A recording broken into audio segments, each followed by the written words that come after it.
একদিন অর্জুন খুব অহংকার করে ভাবছিলেন তিনি পৃথিবীর সবচেয়ে বড় ভক্ত। তিনি সব সময় শ্রীকৃষ্ণের নাম নেন এবং তার সেবা করেন।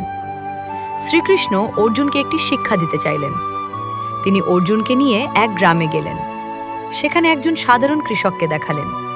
কৃষকটি ভোরে উঠে একবার শ্রীকৃষ্ণের নাম নিল, তারপর সারা দিন মাঠে কাজ করল। রাতে ঘুমানোর আগে আবার একবার শ্রীকৃষ্ণের নাম নিল। অর্জুন অবাক হয়ে বললেন, প্রভু, এই কৃষক তো মাত্র দুবার আপনার নাম নেয়, সে কিভাবে বড় ভক্ত হতে পারে? তখন শ্রীকৃষ্ণ অর্জুনকে একটি তেলের ভরা পাত্র দিলেন এবং বললেন, এটি নিয়ে পুরো গ্রাম ঘুরে আসো, কিন্তু একটি ফোঁটা তেলও পড়তে পারবে না। অর্জুন খুব সাবধানে পুরো গ্রাম ঘুরে এলেন। শ্রীকৃষ্ণ জিজ্ঞেস করলেন, ঘুরতে ঘুরতে কতবার আমার নাম নিয়েছ? অর্জুন বললেন, একবারও না, কারণ আমার মন পুরো সময় তেলের পাত্রে ছিল।